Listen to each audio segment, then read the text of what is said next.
It's showing that we are streaming. I'm watching over here to see if it starts picking up on anything.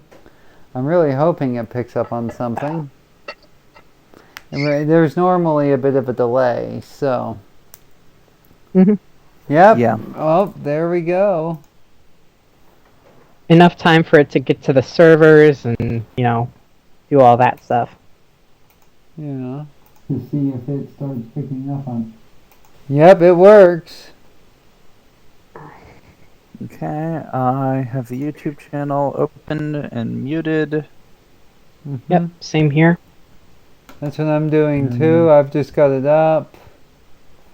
So what I'm going to do now is I'm going to come over here. And yep, I'm going to full screen this beast. Oh, look, there's Reluctant Warrior. He is, as always, here for the pre-show. So glad that the hurricane didn't mess you up down there. And let's see what we're up against here. Are we transmitting okay? Give us a read there, Reluctant Warrior. You hearing, seeing us all right? Let's see here. There I am. Hi, everybody.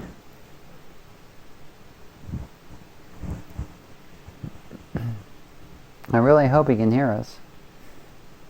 Yeah, that would be nice. Yeah.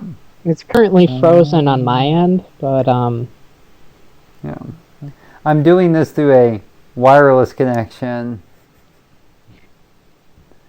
And it's just, oh, so exciting. Yeah, and I'm back at college, so you know what that means. Terrible connection. We're doing the very best we can. Looking at the YouTube channel from my perspective, it's frozen on my face. Oh, wow. Yeah, we got that. Yep, we are a couple days late. I am, and there's been a lot of things that's been going on with the studio lately.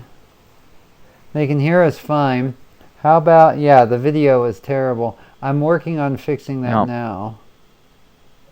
The video is lagging hard.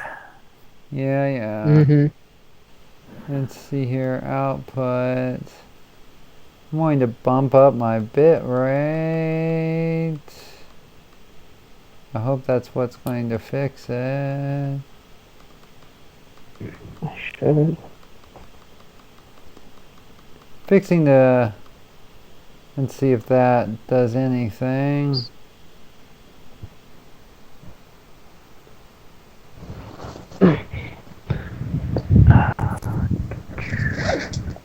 All right.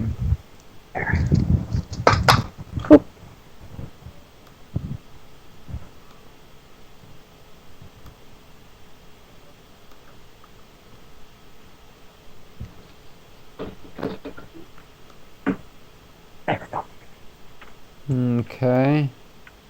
Is the video doing any better there, Reluctant Warrior?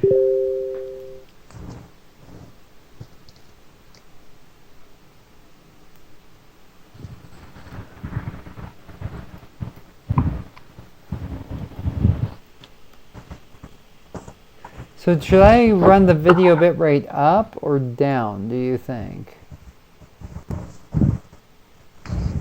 Don't ask me. I'm a complete Luddite. I don't know. Okay. Let me kill all of that. I'm going to kill Telegram.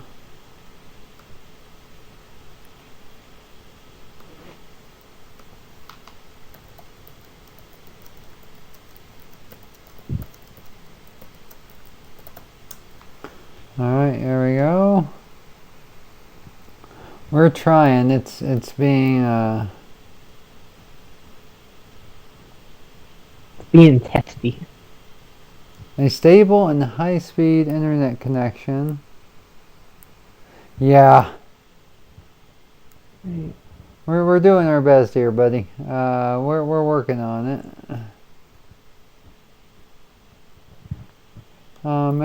Methods to fix. Check your network connection. Stream on a wired connection. Lower the bit rate. Oh, I just screwed it up like Hogan's goat. Let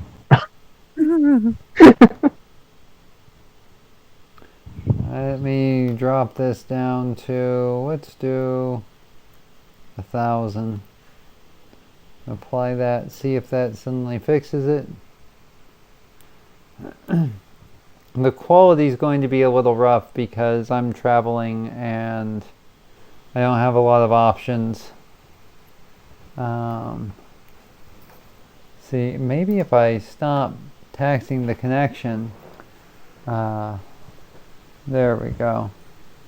All right, how are we doing over there on your, how is that now? I mean, I know the quality is going to be pretty awful, but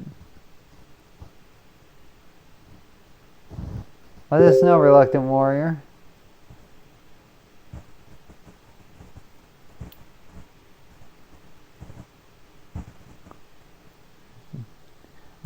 Let me know if anybody can tell me if we're actually streaming in any kind of competent way.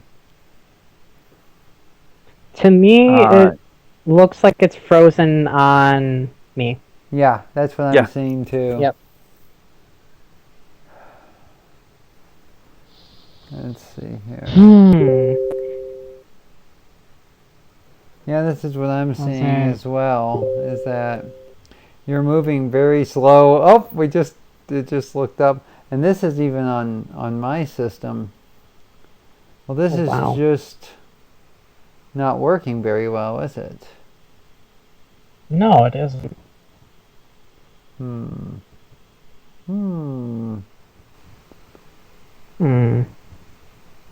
I am not happy.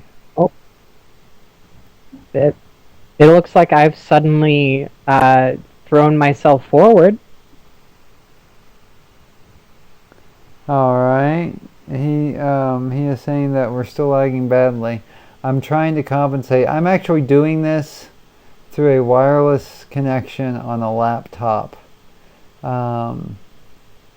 So that's making it a lot worse. Okay, output. I'm going to knock it all the way down to 500. That seems terrible, but 2 frames a minute, yeah. And let's hit play, see what we've got.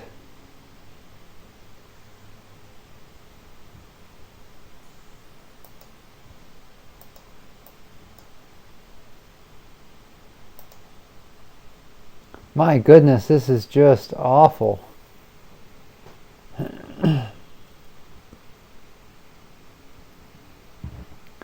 Can you at least hear us, Reluctant Warrior? We'll wait for that to catch up. And if so, we'll just broadcast from where we are as good as we can do it.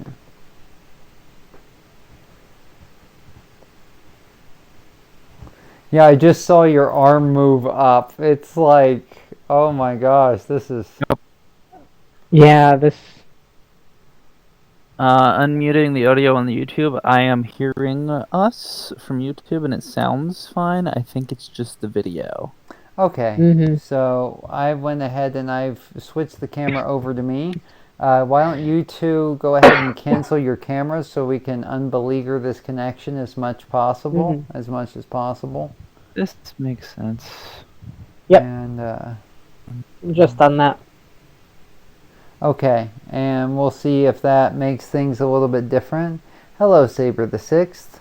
Yeah, we're streaming through a wireless connection right now. I'm streaming from a very old laptop. As you can see, or as you may not be able to see, welcome to the Studio Prey August-ish live stream. Just so that we can get this out of the way really quick, we are fucked up like February this month. As you can probably tell. What in the heck is going on? What's the what's with the quality here and all of this? Well, My father had surgery in August, and what does that have to do with the price of tea in China? Well, I'm so glad you asked. The thing is that my dad doesn't drink tea, so nothing. But while he was recovering from surgery, he had a heart attack. And that heart attack has led to other complications. And unrelated complications from the surgery. I basically had to get down here to help out, to be there for the family. You know how that goes. He's doing well. He's doing better every day, but I'm still here in what I affectionately call the Texas Hell Pit, where I grew up. Let me tell you, they're going to be sending me tourism offers now. You know, it's like Texas, like a whole other dimension of pain. It's like, you know, the Cenobites would love it here. We have such sights to show them. But anyway, I don't want to get too negative on Texas. Because probably some of my fans are from here, and I don't want to piss them off. I think anybody who both lives in Texas and reads your books probably agrees with you. You know, More than likely, yeah. but yeah, it's been a fast and a furious month of travel. I drove down here. I didn't fly because I needed to have a vehicle when I got here, and renting a car for a month. That's how long I'm here. A month is, well, I might as well just buy a car. And I've already done that this year. So, you know, I mean, priorities, right? And so here I am. I'm in Texas. I've got a 5-year-old laptop that I cannot hard connect because it doesn't have a Ethernet dongle, and hashtag demonetized. And well, here we are, a week late, $1 short, and on Wi-Fi that can barely do us any support. Yay, we're rhyming now. That's just a great live stream. You can't see me. I'm blithering like an idiot, and the two that you can't see are just nodding in the background going, Yeah, pretty much. Reluctant Warrior says at least it's not dial-up, and I agree. We all remember that hell. Well, I don't. Yeah. Well, but consider yourself lucky. But this is the Studio Prey Augustus live stream. As always, I am your host, writer, author, and well, living advertisement for Boost Bar, Rebecca Mickley. We are joined by Cat the Dragon, the merciless eater of typos, and Maya. I'm only playing with my bone when I'm not looking. That's Trombones, the spicy Hatchie. Say hello, Maya. Hi. I hate the fact that I can't see her right now because I'm sure she's glowing red. Oh yeah, I can already feel my face just heating up to like 2000 Kelvin. Yep. And we've been here 10 minutes and I can already say, hashtag demonetized. Man, it was already hashtag demonetized before we went live. Yeah, so we were talking about how, well, yeah, we'll just leave that there. It's bad enough as it is. The YouTube censors are out for blood. But it's not like we ever get more than 10 people watching this stream anyway, so fuck it. No, let's not be negative. Let's not be negative. It's not the month for negativity. The good news is Ghost of the Nightmare Gods is out. And it's doing pretty well. Yeah. Ghost of the Nightmare Gods is out. It's doing pretty well on Amazon. It's available there. Just go ahead and give it a search. Kat, if you can, drop a link in the chat for our people there. I sure can. I appreciate that. And, yep, there's Raven. We've got 5 people watching right now. I know I'm one of them. I think Kat's one of them. Reluctant I'm one of them. Oh, okay. So hello, everyone. Alright. And the link to our Amazon page for Ghost of the Nightmare Gods is now in the chat for those who want to see it there. Okie dokie. Thank you, Kat. Probably also add that to the video description after we're done.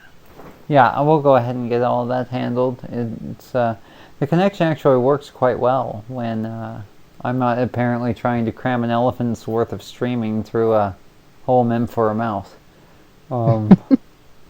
Wow, I just cannot win today at all, can I? With this The thing. view on the video just finally switched to you. Oh, look, there I am. And Oh, wow. What a great look, too. It's like I'm just kind of like staring down forlornly at the floor, like, oh. We've got one still frame of you. Oh, I just moved. Oh my goodness. Yeah, me about tell every 10 or 15 seconds we're getting a new frame. Studio Prey. It's like that 1905 Nickelodeon. You just can't look away from the train wreck. Yeah, but we manage. The content's good. The content's good. The stream is apparently garbage, but we're here. We're doing it. The stream is a bit of a mess, and we're utterly ridiculous, all of us. Yeah. Oh, But yeah. we're here, and the finished product is at least entertaining. Yeah, exactly. Exactly. So, yes, Ghost of the Nightmare Gods is out. Cat, Whispers Beyond the Veil. Is it done yet? No, but we're close. Why? Mostly because I'm rewriting entire paragraphs, but also just had family come visit my siblings' first vacation in 18 or 20 years. Oh, man. So, So, wow, this been is a week. It's practically a podcast, Reluctant Warrior says. No, a podcast would have better standards.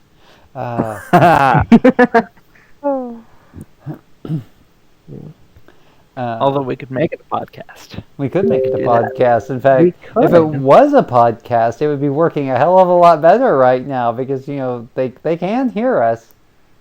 Audio is way easier. Yeah, audio is way easier. It really is. You don't have to worry about picking your nose or whatever. You don't have to wear pants. I mean, we're just kind of like from the neck up, so we could be not wearing pants now. Nobody's gonna know. Well, yeah. Don't judge me. I mean, who wants to wear pants? Like, ugh. Of course, I'm fine with people not being able to see me anyway. We can do a little editing and post and just put an animated dragon there. Yeah. Well, right now, an animated dragon would be more animated than our entire stream, so. But yeah, Ghost of the Nightmare Gods is available on Kindle for $2.99 right now. Yes. So give me all your money, all your hugs and kisses too. No, wait, that's me too. I'm looking at the YouTube video and I'm trying to figure out what that expression is. I feel like this still image of you is judging me terribly. That's the way I feel inside. I'm judging everything terribly. I'm judging myself terribly. I'm examining my life choices. I mean, who isn't having an existential moment at any given point? Like, come on.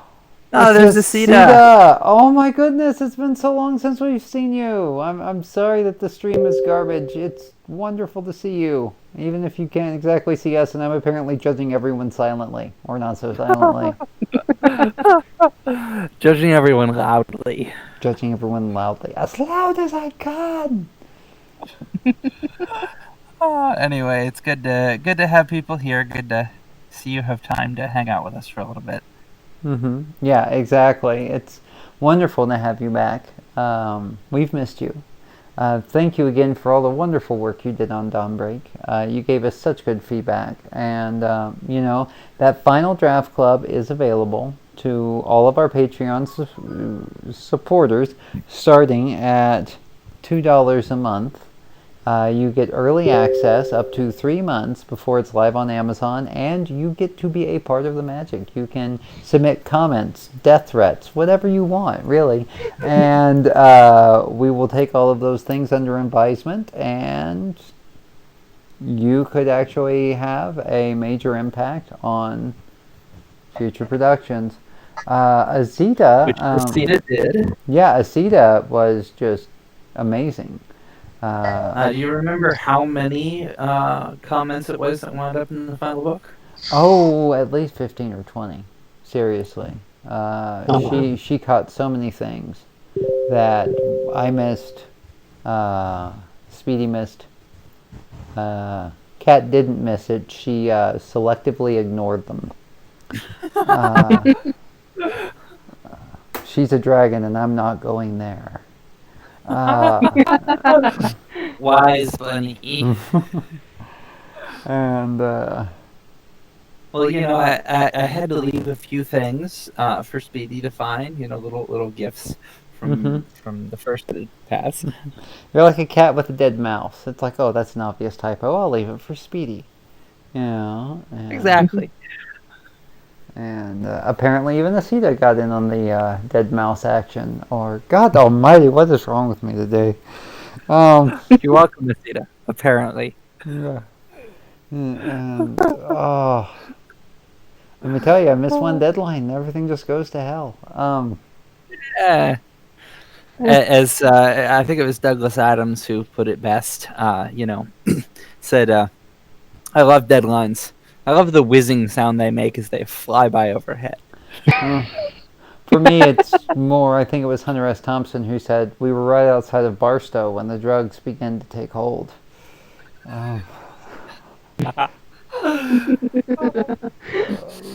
But that's just another day at the office here at Studio Play. Not doing drugs, just feeling like we're all on drugs. Well, yeah. To throw out some more quotes there, Salvador Dali said, I don't do drugs. I am drugs. That's very relatable with the fact that Ghost of the Nightmare Gods is currently available, which is like the most twisted thing I've written as of yet. So Then again, we've also actually done drugs. Lore Reloaded is in the house. Lore Reloaded is amazing sci-fi analyst. He did a sponsorship deal with us, and through his efforts, as well as through his efforts, Don broke into the bestseller category.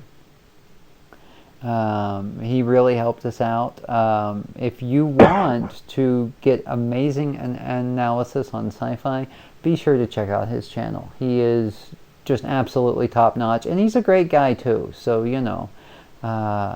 there's also he's got a Patreon too, and so if you want to support somebody that actively advocates for the science fiction community and actively does great critique and response and is really decent to his fans, he's definitely a good person to support. I can't recommend him highly enough. I watch every video. I'm even a Patreon supporter of Lore Reloaded. So I've watched a couple, and it's really cool stuff. Oh yeah. What I watched, I have enjoyed, and it's really good to see you here. And we've also got Michelle Murdoch in the house. It's good to see you. Welcome, welcome. I'm very, very sorry for the quality of this stream. Just to recap, I had to make a quick run to Texas, so I'm broadcasting over wireless on a laptop. My father had complications after surgery, and I needed to be on deck to help out with my family. He is recovering well, but as a result of that, the quality of the stream has suffered a touch. And well, it's perfect to be able to help out family. And the next stream, you will be in a better position in terms of graphics. Yeah, we'll be back on deck in at Studio Prey headquarters in Castle Rock, Washington, and with a gigabit internet connection in a dream, which is how I've been doing all of this up to now. And by then we will be approaching the release for Whispers, which is still on schedule. Yep, we're still on schedule. That's going to be coming out Halloween on the Studio Prey website. That's October 31st. For those of you who don't know when Halloween is, which is probably nobody. I should be wrapping up my edit pass next 2 or 3 weeks, and then we ship it off to Speedy, and they usually take about 2 weeks. Mm-hmm. And then it usually takes us 3 days to go through their stuff. Yeah. Seems So like we might well have up to like a 5-minute delay right now. Yeah, I think it's pretty intense. Yeah. But yep, well, I'm sorry, Kat. I don't mean to keep cutting you off. Oh, you're good. So the thing is Whispers is coming out on the 31st of October. Then we're going to have Farthest Star, which is the next in the Farthest Star universe. Yay for iterative titles. And that's going to be coming out in January. But after that, we are going to have to change our posting schedule. We're going to have to slow down a little bit. For one, I've got to keep from burning out Kat and Maya, the 4 releases a year. But on top of it all, it's mainly for cost control and things like that. We're going to go to 2 releases a year, 1 science fiction, 1 fantasy, until things start to pick up. It's still going to be a lot of quality content. There's not going to be any changes to the Final Draft Club. I'm hoping to be doing more with Wandering Hops, more blog type stuff, so that we can keep you guys engaged and coming back.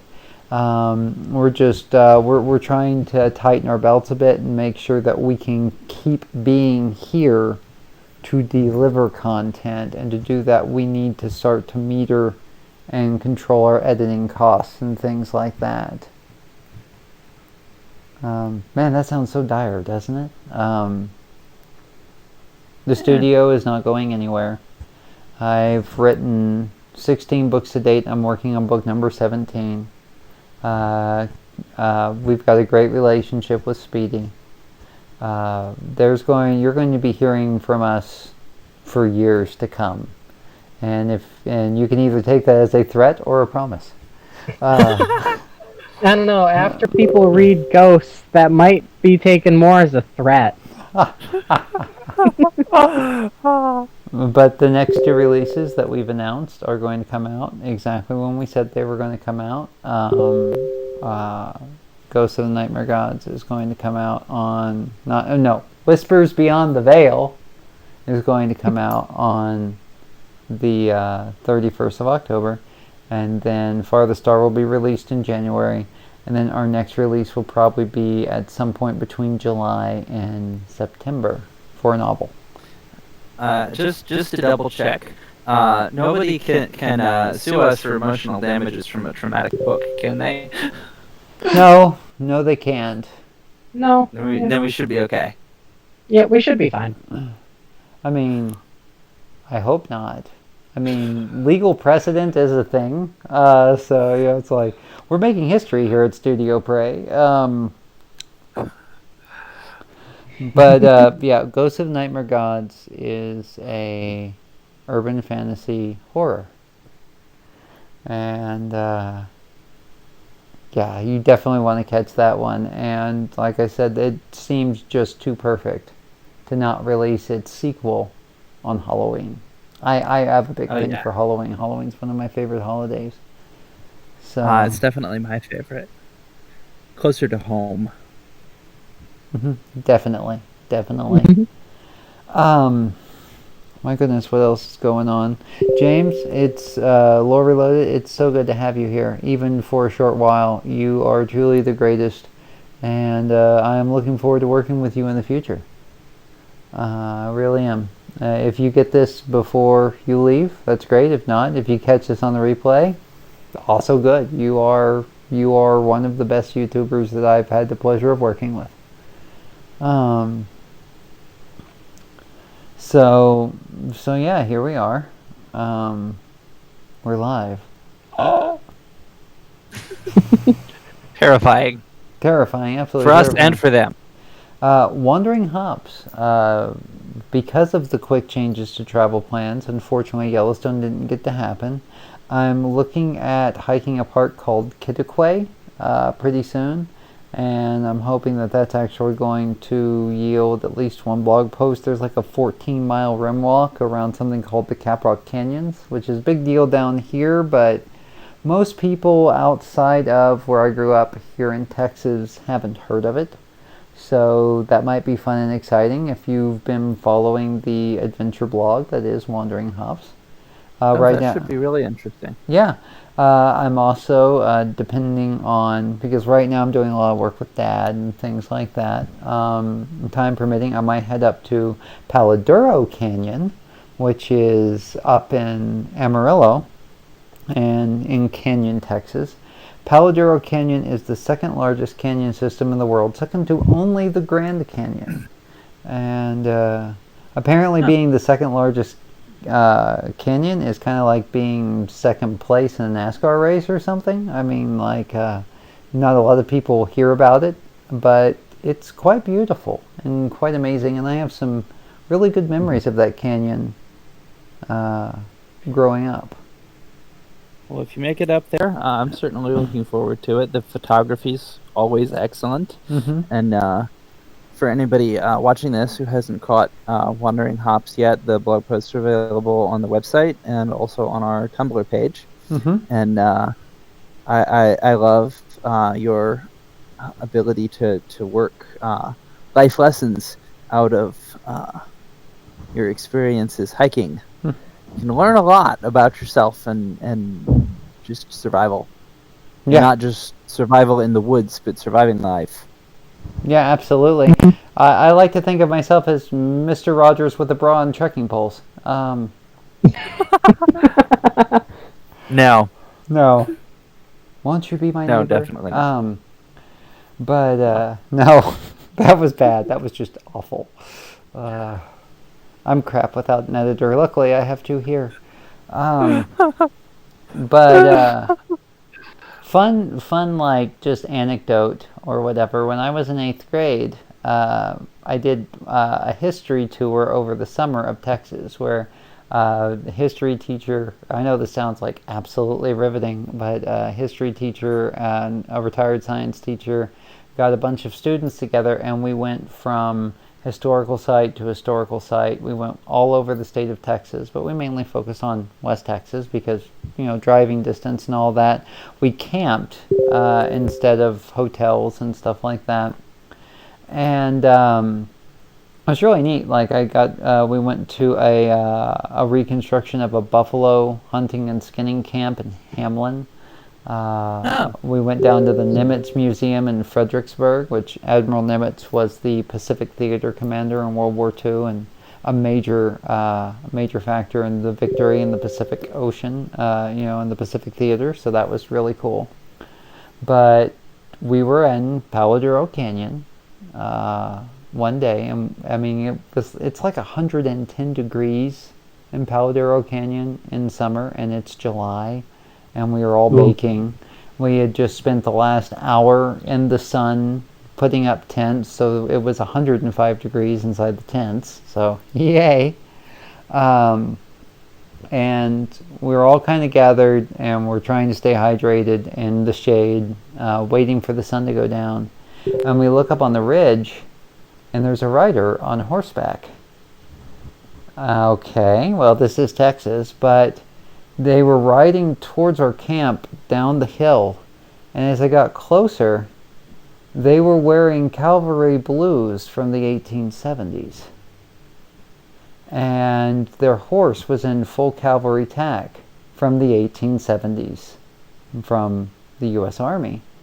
And this Civil War reenactor rides into our camp, and he starts telling us about life in Paladuro Canyon for a U.S. cavalry officer during the Red River War period, which was 1872 to 1873 here in Texas. And that has been a memory of mine ever since, because it was so neat to see that kind of history come alive. That's cool. Yeah. That's really awesome. You know, Now, see, you act like this stuff is boring, but for the history nerds here, that's just fantastic. oh, absolutely. And I mean, like, he was Mhm. authentic and he was 100% in character. He had the bushy beard, he had the saber sword, he had the sidearm, the Colt Peacemaker. I mean, just everything. And it was like, holy crap, it really looked like he just rode out of history right into our camp. And he showed us what hardtack was That's cool. like and talked about the care of his horse in the desert. And it was just amazing experience. Yeah, And my uncle is a historian and archaeologist and a reenactor, and a tailor who makes costumery for reenactments. So a lot of that kind of stuff was my childhood. and Yeah, my parents do a lot of. They get season passes to the Renaissance Festival, and I remember the first time I went, I got to sit down with one of the like, what was it, Queen Elizabeth's court reenactors, oh wow. and Oh, that's cool. she talked with me about all of the history of the time period and what it was like as of course I was like 14 at the time, so I was like completely disinterested in everything. But after that, I was like, this is pretty cool.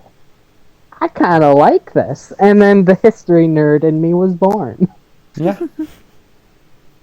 I actually worked Renaissance fairs for a little while. I did tarot professionally at the Renaissance fairs in North Florida.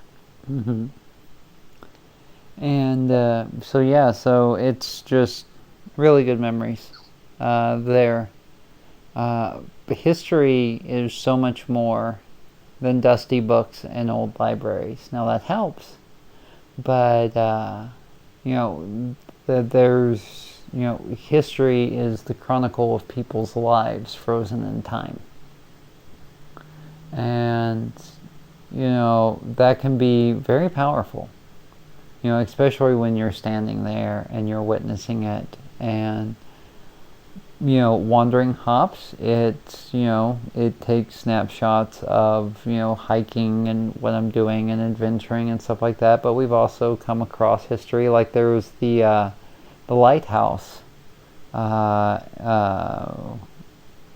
on the Discovery Trail that I hiked, that sits at the mouth of the Columbia, and it's got a lot of history there because the mouth of the Columbia River is one of the most treacherous shipping channels in the world to navigate because of the sandbars and the currents, and so many ships have gone on the rocks, and the lighthouse is only one of the countermeasures they have against that. In fact, there is a family business of a few that consists of a few families. They are in competition with one another, but it's been passed down from father to son and mother to daughter since the 1860s of how to navigate those channels and to guide ships in with tugs and things like that. That's cool. And there's a whole history out there, and I only get to go ahead, Kat. I was going to say it's a shame we couldn't have recorded by one means or another. You and I fangirling over the Smithsonian History Museum in D.C. Well, I am planning on going back to Washington, D.C. soon, and there's nothing that's really stopping us from making a video while we're there and uploading it to YouTube later, especially if there's an interest. Cool. The studio isn't done growing and the studio isn't done expanding. Wandering Hops is the first step in what I hope is the addition of a lot of new content that will eventually come from videos to live streams. If everything continues to go well, I'll be out on the Pacific Crest Trail next year. I'll be sending video updates onto the YouTube channel when I get into town, in addition to written trail reports and things like that. You guys can track me on my way north. I'll be providing links for that for our Patreon subscribers, so that's another thing that you can that'll do. be cool. I have a little tracker that updates every 10 minutes, so if you want to get in on that and cheer me on, and $2 a month. And that will go that to... tracker is also enabled for text messages.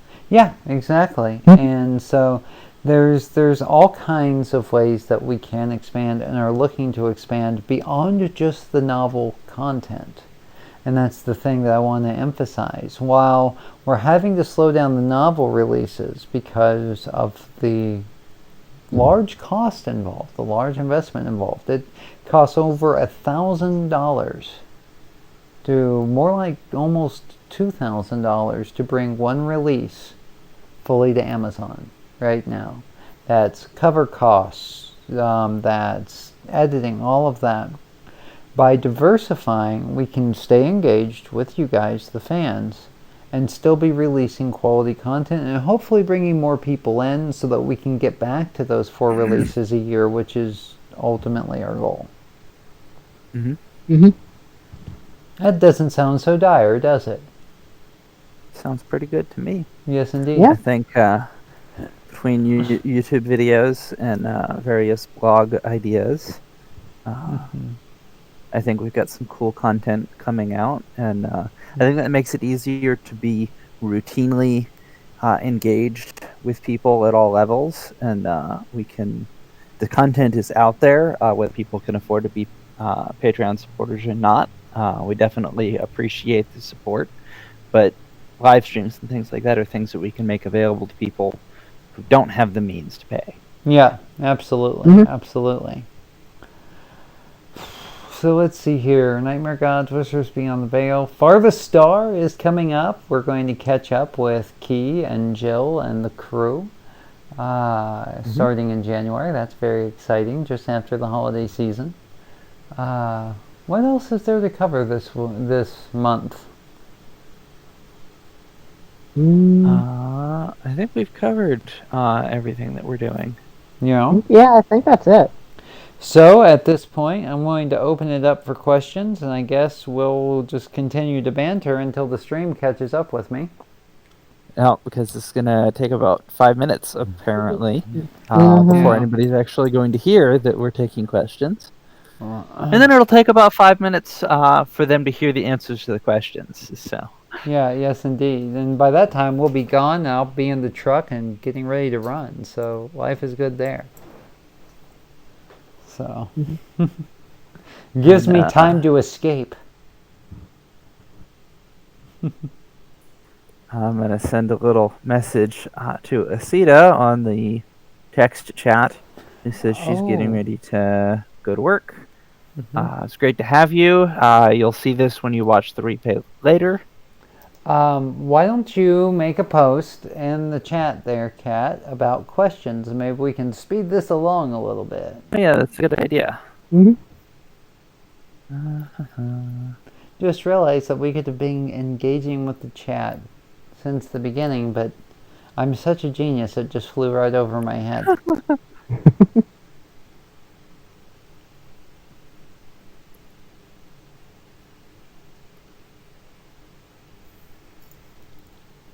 Yeah, it's going to take a few minutes for everything to catch up, so, yeah.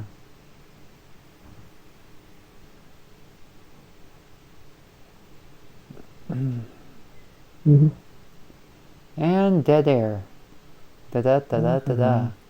Maya, trombone solo, go! Well, my trombone is currently about a half-mile away in the music building. So... Well, luckily with the lag, you could make it. That's a 10-minute walk, and I'm asthmatic. I'm not sprinting.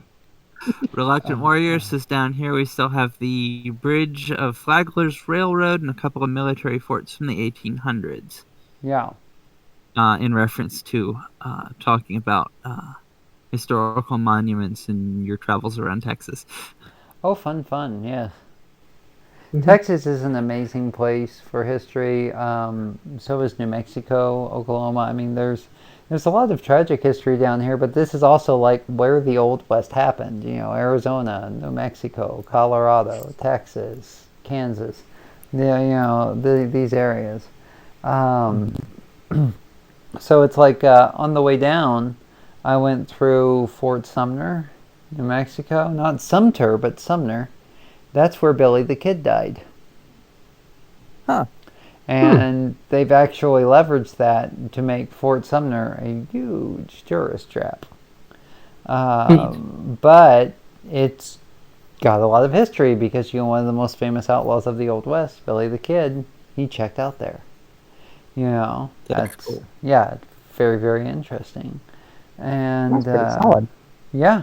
I also went through Clovis, New Mexico, which is home to a big Air Force base, Cannon Air Force Base. Clovis is near a little space called Roswell. Which, beaming up space snakes, right? I mean, supposedly in the late 40s, an alien craft crash landed out there. So, I mean, it's wild and woolly out here. Of course, I actually find the now declassified actual history of that much more interesting than the alien thing, personally. Oh, yeah? Yeah. I don't know if you heard about that. Like last year, maybe 2 or 3 years ago now, they actually declassified everything that they were working on in Area 51 at the time. The mysterious lights that people reported zipping straight up into the air and then going horizontal. Harriers. Oh, wow. The Area 51 is where they designed and tested vertical takeoff for aircraft. It's also where they designed the anti-radar measures of the F something or other Nighthawk. F-117A. That one. That is why they were reporting seeing ships flying around the area, and the local airport didn't have anything on radar and said it didn't exist because they were radar proof. And that's what they were doing at Area 51. Yeah. I watched in the late 90s like an alien conspiracy theory documentary. And one of the things that they did was featured this guy whose father was actually stationed at Area 51. And came home one day, told his family the story about there'd been an accident on the base. And he was providing security while they were cleaning it up. They wouldn't let him close enough to see what was going on. But he found this piece of metal on the ground with these odd etchings on it. And he took it and he stuck it in his pocket, and he managed to sneak out of the base with it. And he brought it home and he showed them, and this little piece of metal is about aluminum foil thickness, and he crumpled it up and dropped it on the table, and it unfolded itself, rather. And some 20 years later, his son is doing this documentary, and they actually did that on camera. He still had it. So I got to see this little piece of metal that was actually from the crash at Roswell, dropped on a desk and unfolded by itself. And a few years after seeing this documentary, they came out with eyeglasses that have metal frames that if you bend them, they unbend themselves, so they're very difficult to break. Mimetic metal. Right. That was designed at Area 51, and now it's in eyeglasses. Yeah. The thing is what's it called? The Omega 621 in the Farthest Star series, Snow ship, and the Interceptor, which is Key's ship. They have that Quicksilver hull technology, and it's to a certain degree self-healing. So that's a neat tie-in there. Yeah. Eyeglasses and spaceships, ladies and gentlemen. Yep. And apparently Trombones says Saber the Sixth. No questions for this month, though. A trombone solo does sound nice. It sounds nice until you actually have to hear the trombone.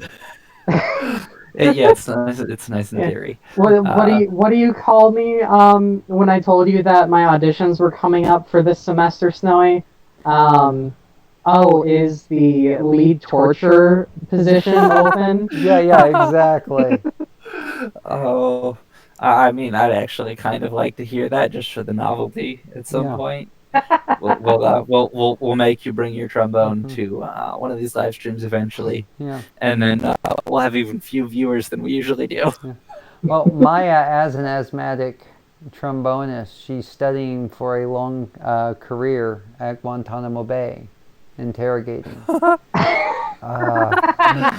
Nice. You know, I actually have this pet theory that the ridiculous social media nonsense with the Vanta Black stuff is smoke screens, so that people won't pay attention to whatever they're actually doing with that stuff.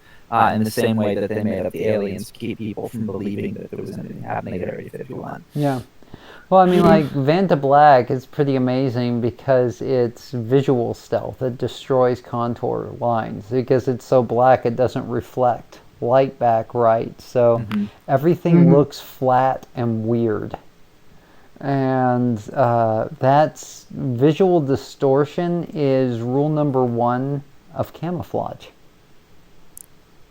And so I'm wondering what the full applications for Vanta Black really is, because Well, the thing with Vanta Black is because it absorbs so much light, it gets hot very easily. And if I remember rightly, Vanta Black 1.0, they might have fixed this in 2.0, is liable to spontaneously decay if it gets too hot. Huh. So, and by spontaneously decay, that means explode. So, that for a paint job that really pops. And it makes it even funnier because, Anish Kapoor, the dude that's made the Bean out in what city is that in? Like St. Louis, I think. Yep. The Chicago Bean. Yeah, he is the only person with the rights to use Vanta Black. Oh wow. Well, you know that he's the only person with the rights to use it in the public sector as an artist. It still has military applications, but they're claiming that they're not doing anything military with it. And I think that Anish Kapoor is making a lot of noise about being a jerk about it, so that people will think it's ridiculous and not realize that it has top secret lot of applications. Well, that's like there's a space plane. It's like a drone that Boeing made. And the Air Force canceled the project, but it just finished doing like 100 days in space. But it's a canceled project. Nothing to see here, moving right along. And then no one knows what the heck it's doing up there. I mean, this isn't conspiracy theory. This is news. Look up the Boeing space plane. And well, the thing about government conspiracy theories in general is people say conspiracy theory like it's a bad thing, like it's nuts, like we're crazy for believing these things. But if you look at history, how many of the conspiracy theories have turned out to be right, and how many times has the government declassified the fact that they actually did a thing that people would think of as a conspiracy theory now? What this is, and this is like William Bloom, who is a known conspiracy theorist, but I absolutely love this quote. He actually worked for the State Department, but he's like, no matter how paranoid you are, no matter how conspiracy minded you may be, what the government is doing is worse than you can possibly imagine. Yeah, I mean, people talk about the current conspiracy theories are about the government testing things on the unwitting public and poisoning people and all that kind of stuff. And people act like that's the thing that could never actually happen. And they completely ignore the fact that they airdropped radioactive material on the slums in San Francisco to test, St. Louis, actually. That was Pruitt-Igoe. St. Louis. It was St. Louis to test the effects of radiation. And they did the Bikini Island bomb testings a few miles from the Marshall Islands, where there's a military base, and my grandmother took photos of it, and she spent 6 years eating irradiated fish. And then they used the VA and military hospitals, soldiers from that base coming in for treatment, to track the effects of close range radiation over the course of years. So wow, we've really diverted here. We just Oh yeah. Well, we're a bunch of history nerds. Wow, it's just like all of a sudden I just want to do like the aliens, thing. Like, not saying it was aliens. Aliens. I'm not saying it was aliens at all. I'm saying it was the U.S. government. Yeah. But Reluctant Warrior says it's interesting that we bought up the Nighthawk because the concept was even more like a spaceship than the final design. Yeah. Oh, absolutely. Which, it does. And of course, the final design still looks kind of space agey. Yeah, the F-117A did make it into limited production, but then there's like the B-2 Spirit, which is a flying wing technology, which is based off of, believe it or not, a German design from World War II. They could never get it right until computer control evolved to the point where fly-by-wire could compensate enough to keep it from flipping over in midair, because the aerodynamics on that thing are crazy. But the B-2 Spirit is, to this day, one heck of an airframe. Yeah, they're really cool looking. They're very spaceship, and like the 80s retro sci-fi has always been a really cool aesthetic for me. Oh, absolutely. I'm really into that, especially the neon direction.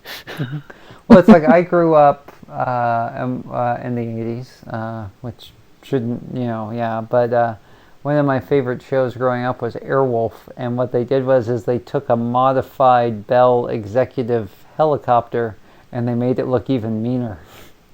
And it was supposed to be the supersonic helicopter, which, God's the, just, what? And I absolutely loved it. But I mean, it had that aesthetic of the switches and the stealth look and everything black and, rocket pods. Yeah. And, oh, my goodness, Airwolf. It's so cheesy, but it's got Ernest Borgnine in it.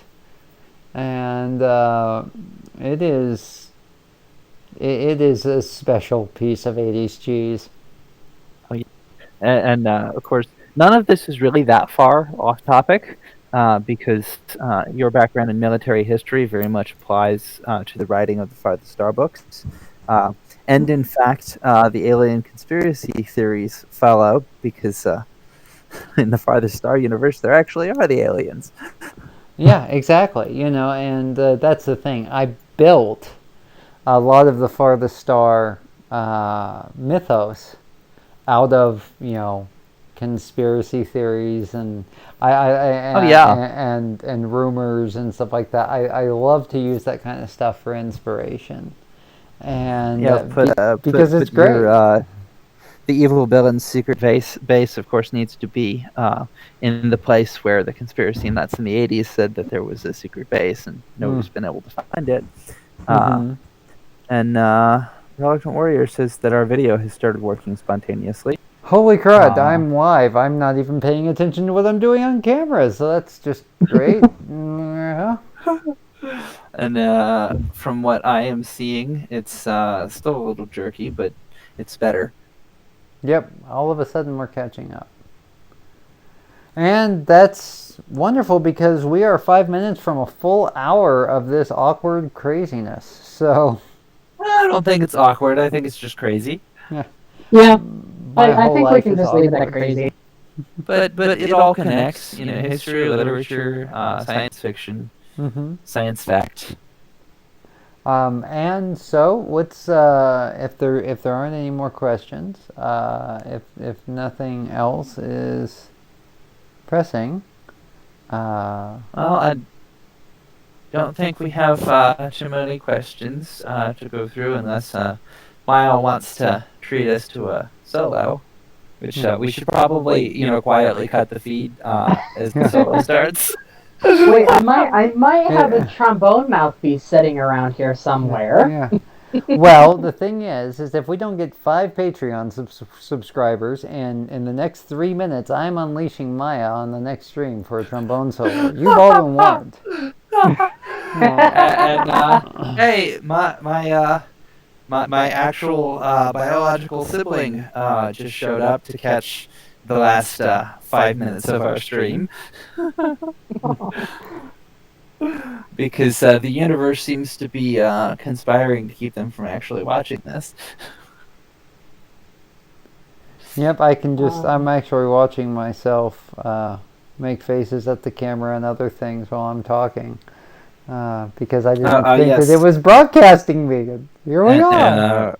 Reluctant Warrior mentions MK Ultra, which absolutely happened and was one of the crazy conspiracy theories at the time, and nobody believed it. And it turns out that everything about that was completely true. Yeah. MK Ultra, was that the one where they where the U.S. government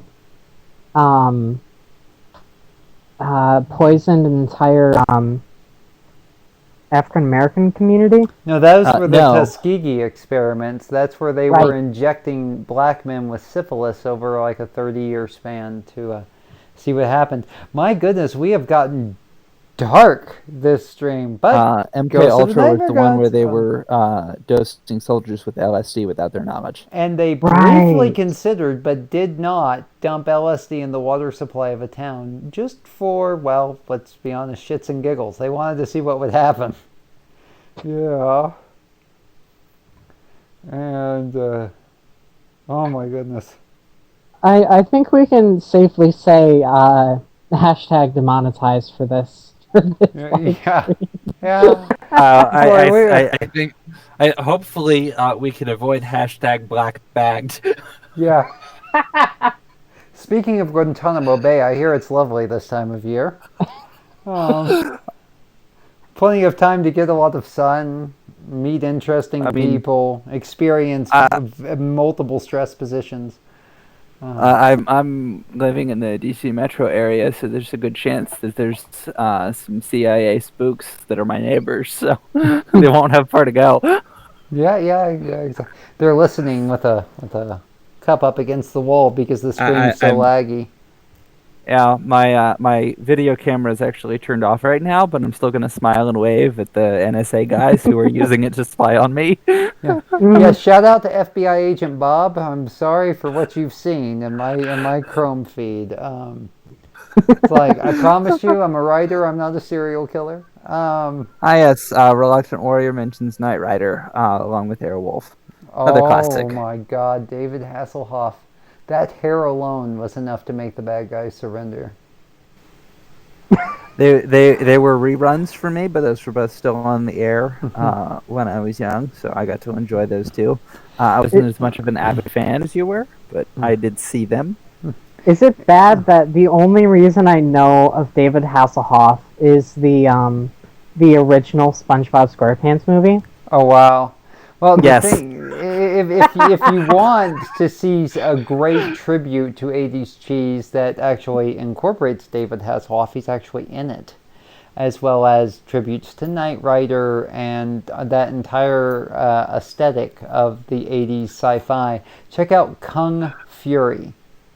It's hilarious and awesome and just amazing. And it's available on YouTube for free. So, Have not watched that one yet. I've seen bits and pieces, I think. I've seen it multiple times, partially because I used to smoke a lot of pot. It's great both ways, stoned and sober. I can attest to that. It is a wonderful tribute to 80s cheeseball cinema. It really is. But anyway, it's 1800 hours. We've been doing this for an hour, and it's probably good to roll it up here before we get ourselves in even more trouble. Yeah, and assuming the CIA doesn't come after us, or I guess would it be the NSA coming after us because we're in the U.S.? It doesn't really matter if they because whatever agency they say they're with, they're not with that agency.